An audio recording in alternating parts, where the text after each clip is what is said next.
hello everyone, Kanchan here. Today we're gonna talk about the perfect world movie Tree of Darkness. और ये movie काफी बड़ी होने वाली है, तो हम इसके कुछ और पार्ट जरूर लेकर आएंगे। तो चलिए फिलहाल मूवी की शुरुआत करते हैं। कहानी की शुरुआत होती है और हम एलेक्स को देखते हैं, जो एक अजीब सी डिस्ट्रॉय हुई जगह में आया हुआ है, जहाँ से चारों तरफ हड्डियां और लाशें नजर आ रही थी।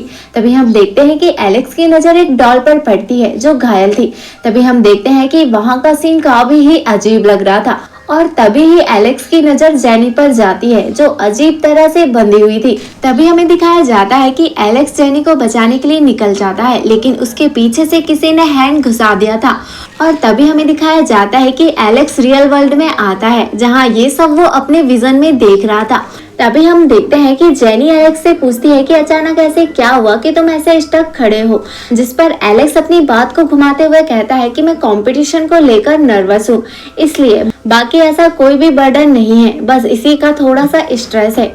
जिस पर जेनी उससे कहती है कि कोई नहीं, बस तुम अपना मूड को ठीक करो और मैंने तुम्हारे लिए कुछ कपड़े बनाए हैं, तुम उनको जाकर ट्राई करो, इससे तुम्हारा मूड भी ठीक हो जाएगा। जिसके बाद दिखाया जाता है कि जेनी और एलेक्स जेनी के घर चले जाते हैं, जहाँ पर एलेक्स वो कपड़ों को ट्राई कर रहा होता है, लेकिन अचानक उसके हाथ में एक निशान आ जाता है जो सडनली गायब भी हो जाता है। दूसरी तरफ हम जेनी को देखते हैं, जो एक डॉल को लेकर बैठी हुई थी, और ये डॉल वही डॉल है जिसे अभी हमने विजन में देखा था। और जेनी उस डॉल को हाथ में लेकर कुछ याद करने लगती है। तभी हम देखते हैं कि उसकी यादों में उसकी माँ आती है, जिसमें वो अपनी माँ से कहती है कि माँ देखिए, मैंने आपके लिए ये डॉल बनाया है। तभी हम देखते हैं कि वहाँ पर एलेक्स आ जाता है, जिस पर जेनी एलेक्स से पूछती है कि तुम काफी लंबे समय से मेरे साथ इस सिटी में रह रहे हो, इससे तुम्हारे आगे की लाइफ में कोई प्रॉब्लम तो नहीं होगी। इसका आंसर देते हुए एलेक्स जेनी से कहता है कि मैं इमोर्टल बैटलफील्ड में जाने से पहले तुम्हारे साथ एक अच्छा खासा टाइम स्पेंड करना चाहता हूँ, क्योंकि ये बात मैं खुद नहीं जानता कि इमोर्टल बैटलफील्ड कंपटीशन में मुझे कितना टाइम लगेगा, जिसके बाद मैं तुम्हें कब मिल पाऊंगा, इसलिए अभी मैं अपना पूरा टाइम तुम्हारे साथ स्पेंड करना चाहता हूँ, जिसके बाद मैं तुम्हें अच्छे से गुड बाय कहकर यहाँ से चले जाऊंगा। जिसके बाद हम देखते हैं कि एलेक्स जेनी के सामने उन कपड़ों को पहनकर आ जाता है और जेनी उसे बड़े ही प्यार से निहार रही होती है और कहती है कि तुम बड़े ही प्यारे लग रहे हो, तुम्हें पता है मैंने ये कपड़े अपने अनुमान से बनाया था, लेकिन ये तो तुम्हें बिल्कुल फिट आ गए। जिसके बाद एलेक्स कहता है कि तुम मुझे बहुत ही अच्छे तरीके से जानती हो, लगता है कि जब मैं यहाँ नहीं था तो तुम मुझे बहुत ज्यादा मिस करती थी। जिस पर जेनी एलेक्स से कहती है कि मैं तो तुम्हारे लिए कुछ भी कर सकती हूँ और किसी भी हद तक जा सकती हूँ। तभी हम देखते हैं कि जेनी एलेक्स को मार्केट की तरफ घुमाने के लिए ले जाती है, जहाँ वो डिफरेंट टाइप की वाइन को एंजॉय करते हैं। जिसके बाद हम देखते हैं कि जेनी एलेक्स को एक गिफ्ट देती है। तभी हमें दिखाया जाता है कि जेनी उसे पूरी सिटी में घुमा रही थी और तभी हम देखते हैं कि जेनी एलेक्स को एक हॉली प्लेस में ले जाती है, जहाँ पर एक हॉली ट्री मौजूद था, जहाँ बहुत सारे लोग प्रार्थना कर रहे होते हैं। और ये ट्री ऑफ लाइफ इस जगह का फेमस हॉली प्लेस है, जो गार्जियन ऑफ एंजल के बाद यहाँ के लोगों को प्रोटेक्ट करता है। और ये सारी बातें जेनी ने एलेक्स को बता दिया था। जिसके बाद हम एलेक्स को देखते हैं, जो उसी ट्री के सामने खड़े होकर प्रेयर करने लगता है और कहता है कि अपर वर्ल्ड में हमेशा सब कुछ ऐसे ही ठीक रहे। वहीं जेनी ने भी इमोर्टल वर्ल्ड में उसकी जीत के लिए विश मांग ली थी। तभी हम देखते हैं वहाँ कुछ गर्ल्स को, जिनके पास खतरनाक वेपन्स थे, जो एलेक्स और जेनी पर नजर रखे हुए थे। तभी हम देखते हैं कि वहाँ पर फायर किंगडम से एक इंसान आता है, जो अपनी डॉटर को लेके आया था, जो बहुत ज्यादा बीमार थी। और हम देखते हैं कि वो इंसान उस ट्री से विश मांगने लगता है कि मेरी बेटी जल्दी ही ठीक हो जाए। तभी हम देखते हैं कि उस ट्री से एक लीफ आकर नीचे गिरती है, जिसकी वजह से वो बच्ची तुरंत ही ठीक हो जाती है। जिसके बाद हम देखते हैं कि एलेक्स मन ही मन में सोच रहा था कि ये कैसे हो सकता है, कोई ट्री इतने जल्दी किसी बीमारी को कैसे ठीक कर सकता है।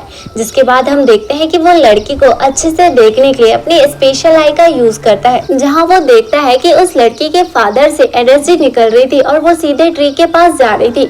जिसके बाद जब वो नजर घुमाता है तो सभी इंसानों से एनर्जी निकलकर ट्री की तरफ जा रही थी। ये सब देखकर एलेक्स सरप्राइज हो जाता है और मन ही मन में कहता है कि ये आखिर कैसा ट्री है जो लोगों की एनर्जी खींच रहा है। तभी हम देखते हैं कि वहाँ जो गर्ल्स थी, जिनके जिसके पास खतरनाक वेपन्स थे, वो एलेक्स को कहीं टेलीपोर्ट कर देती है, जिसके बाद हम देखते हैं कि जेनी समझ जाती है कि ये किसका काम है। वहीं हम एलेक्स को देखते हैं जो एक शांत एरिया में टेलीपोर्ट हो गया था, जहां वो उन लड़कियों से पूछता है कि आखिर तुम कौन हो और तुम्हें यहाँ किसने भेजा, लेकिन वो लड़कियां एलेक्स का जवाब दिए बिना ही उस पर अटैक कर देती हैं। फिर हम देखते हैं कि यहाँ एक शानदार फाइट सीन क्रिएट हो जाता है, जहां हम देखते हैं कि एलेक्स उनके अटैक को डॉज कर रहा था, लेकिन वो लड़कियां भी इतने आसानी से हार नहीं मानती और हम देखते हैं कि वो सब साथ मिलकर एक साथ अटैक करती हैं। जिसके बाद हम एलेक्स को देखते हैं जो अपनी रिकार्निनेशन टेक्निक का यूज करके उनको रोक देता है और अब एलेक्स उन सभी पर अपनी ब्रोकन स्टार टेक्निक का यूज करके उन पर अटैक करता है।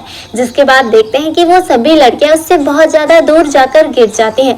तभी हम देखते हैं कि वहां पर जेनी आ जाती है और सभी लड़कियों को रोककर कहती है कि आखिर तुमने किससे पूछकर एलेक्स पर अटैक किया, एलेक्स मेरा दोस्त है। जिसके बाद हमें पता चलता है कि वो सभी लड़कियां जेनी की बॉडीगार्ड थी और वो जेनी की मॉम के कहने पर यहाँ एलेक्स को लेने आई थी। जिसके बाद जेनी कहती है कि लगता है कोई मिसअंडरस्टैंडिंग हुई है, क्योंकि मैंने तो अपनी मॉम को एलेक्स के बारे में सब कुछ बता दिया था और एलेक्स कोई गलत इरादों से यहाँ नहीं आया है। जिसके बाद जेनी एलेक्स से कहती है कि लगता है मेरी मॉम तुमसे कुछ बात करना चाहती है, इसलिए तुम्हें मेरी मॉम से मिलना चाहिए और यहाँ पर एलेक्स भी मान जाता है। जिसके बाद हम देखते हैं कि उन लड़कियों की कैप्टन वहाँ पर एक फॉर्मेशन क्रिएट कर देती है, जिसके थ्रू एलेक्स वहाँ पर टेलीपोर्ट हो जाता है जहाँ जेनी की माँ है, जहाँ का पैलेस काफी ही शानदार दिख रहा था। दूसरी तरफ हम जेनी को देखते हैं जो उस कैप्टन के साथ उस ड्रेस को देखने के लिए चली जाती है। दूसरी तरफ हम एलेक्स को उसी पैलेस में देखते हैं जहाँ उसे कुछ विजन्स आते हैं।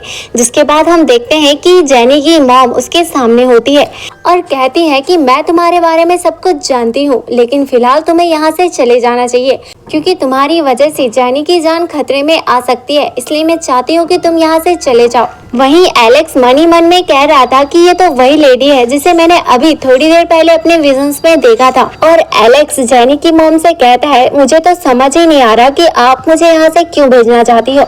जिस पर जेनी की मॉम कहती है कि हाल ही में जेनी एक टेस्ट देने वाली है और तुम्हारे यहाँ रहने से उसकी जान को खतरा हो सकता है। जिस पर एलेक्स कहता है कि मुझे एहसास हो रहा है कि जेनी के ऊपर बहुत बड़ी मुसीबत आने वाली है, इसलिए मैं उसे छोड़कर कहीं भी नहीं जाने वाला। जिसका आंसर देते हुए जेनी की मॉम कहती है कि मैं एक हॉली प्रीस्ट हूँ और मैं जेनी और इस सिटी का अच्छे से ख्याल रख सकती हूँ और तुम्हें जेनी की जान बचाने के लिए यहाँ से जाना ही होगा। वहीं दूसरी तरफ हम जेनी को देखते हैं जो तैयार हो रही थी और उसकी मॉम की दी हुई ड्रेस को देखकर कहती है कि मॉम तो मेरे बारे में सब कुछ जानती है कि मुझे क्या पसंद है और क्या नहीं। वहीं वो कैप्टन जेनी से कहती है कि तुम एक बहुत बड़ा टेस्ट देने वाली हो और अगर तुम एलेक्स के साथ रिलेशनशिप में रहोगी तो उस पे फोकस कैसे कर पाओगी। जिस पर जेनी उदास हो जाती है और मन ही मन में कहती है कि जिस इंसान के लिए मैंने इतना वेट किया और आज जब वो मेरे साथ है तो मैं उसे दूर कैसे कर सकती हूँ। इतना सोचने के बाद जेनी उस कैप्टन से कहती है कि तुम मेरी चिंता मत करो, मैं सबकी एक्सपेक्टेशन को पूरा करूंगी। जिसके बाद जेनी उसी ड्रेस को पहनकर तैयार हो जाती है। उधर हम जेनी की मॉम को देखते हैं जो एलेक्स से रूडली बात करने ही वाली थी। तभी हम देखते हैं कि जेनी वहां पर अंदर आ जाती है, इसलिए वो अपने नॉर्मल रूप में आ जाती है। जिसके बाद हम जेनी को देखते हैं जो एलेक्स से पूछती है कि मैं इस ड्रेस में कैसी लग रही हूँ। जिसके बाद एलेक्स कहता है कि तुम इस ड्रेस में बहुत ही ब्यूटीफुल दिख रही हो। वहीं जेनी की मॉम भी जेनी की बहुत ज्यादा तारीफ करती है। जिसके बाद जेनी अपनी मॉम से कहती है कि आपने कई सालों से सिटी प्रीस्ट की जिम्मेदारी निभाई है, इसलिए सक्सेशन सेरेमनी के बाद मैं इस रिस्पॉन्सिबिलिटी को उठा लूंगी, जिसके बाद आप रेस्ट कर सकते हो। इतना कहने के बाद जेनी अपनी मॉम से कहती है कि मैं इस सेरेमनी से पहले एलेक्स को कहीं ले जाना चाहती हूँ। जिसके बाद हम देखते हैं कि उसकी मॉम भी हाँ में जवाब दे देती है, इसलिए एलेक्स और जेनी वहां से चले जाते हैं। एलेक्स और जेनी के जाने के बाद हम जेनी की मॉम को देखते हैं जो एक सीक्रेट जगह पर आ गई थी जो देखने में काफी खतरनाक लग रही थी। तभी हम देखते हैं कि उसके सामने एक बड़ा सा मॉन्स्टर आ जाता है जो किसी राक्षस जैसा ही दिख रहा था। जिसके बाद जेनी की मॉम उस राक्षस से कहती है कि रिचुअल की सारी तैयारी हो चुकी है और हम सक्सेशन सेरेमनी के बाद अपने प्लान को पूरी तरह से कंप्लीट कर देंगे। जिस पर राक्षस कहता है उस यंग लड़के का क्या, वो हमारे काम में बाधा बन सकता है।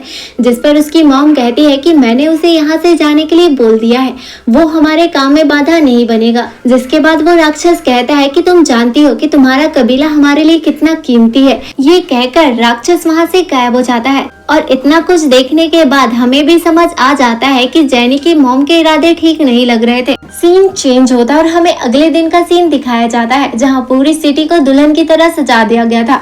जेनी भी सक्सेशन सेरेमनी के लिए तैयार हो गई थी जहां पर बहुत सारे लोगों का आना जाना लगा हुआ था और जेनी को बड़े ही शानदार तरीके से वहां पर एंटर कराया जाता है। दूसरी तरफ हम एलेक्स को देखते हैं जो एक छत के ऊपर बैठे हुए जेनी को देख रहा था। तभी वहां पर कैप्टन आ जाती है जो उसे एडवाइस करती है कि जेनी के सिटी प्रीस्ट बनने के बाद वो तुमको कुछ भी टाइम नहीं दे पाएगी, इसलिए तुम्हें यहाँ से चले जाना चाहिए। जिसके बाद एलेक्स भी कहता है कि मैं इस सेरेमनी के बाद यहाँ से चले जाऊंगा। अगेन सीन चेंज होता है और हम सेरेमनी वाली जगह को देखते हैं जो उसी जगह पर हो रही है जहाँ पर वो होली ट्री मौजूद है। और वहीं हम जेनी की मॉम को देखते हैं जो जेनी का वेलकम करती है और जेनी से कहती है कि मैं तुमसे उम्मीद करती हूँ कि तुम इस सिटी की एक योद्धा की तरह रक्षा करोगी और इस कबीले को एक ऊंचाई में ले जाओगी। जिसके बाद जेनी झुककर अपनी मॉम को थैंक यू करती है और कहती है कि मैं अब इस रिस्पॉन्सिबिलिटी को लेने के लिए तैयार हूँ। जिसके बाद जेनी अपनी मॉम को वही डॉल देती है और उसकी मॉम उसे होली ट्री की स्पिरिट से आशीर्वाद लेने के लिए भेज देती है। वही हम जेनी की मॉम को देखते हैं जो वहां उपस्थित सभी लोगों से कहती है कि होली ट्री की स्पिरिट को यहाँ बुलाने के लिए प्रार्थना करो, जिसके बाद वो स्पिरिट जेनी को आशीर्वाद दे सके, इसलिए सभी लोग बिल्कुल वैसा ही करते हैं। तभी हम देखते हैं कि होली ट्री की स्पिरिट जेनी को आशीर्वाद देने के लिए वहां पर आ जाती है और पूरा माहौल क्रिएट हो जाता है। लेकिन तभी जेनी की मॉम एक तीर से उस होली ट्री की स्पिरिट को मार देती है, जिसकी वजह से होली ट्री की स्पिरिट नीचे गिर जाती है और इसी वजह से जेनी भी वहां से नीचे गिरने लगती है। तभी हम देखते हैं कि एलेक्स जेनी को बचा लेता है और होली ट्री की स्पिरिट के मरने की वजह से वहां की जगह पूरी तरह से डिस्ट्रॉय हो जाती है और वो ट्री भी जल जाता है। और इसी सस्पेंस के साथ आज के इस एपिसोड को हम यहीं पर रोक रहे हैं। अगर आप इसके आगे के एपिसोड चाहते हैं तो हमारे चैनल को सब्सक्राइब जरूर कर लीजिएगा।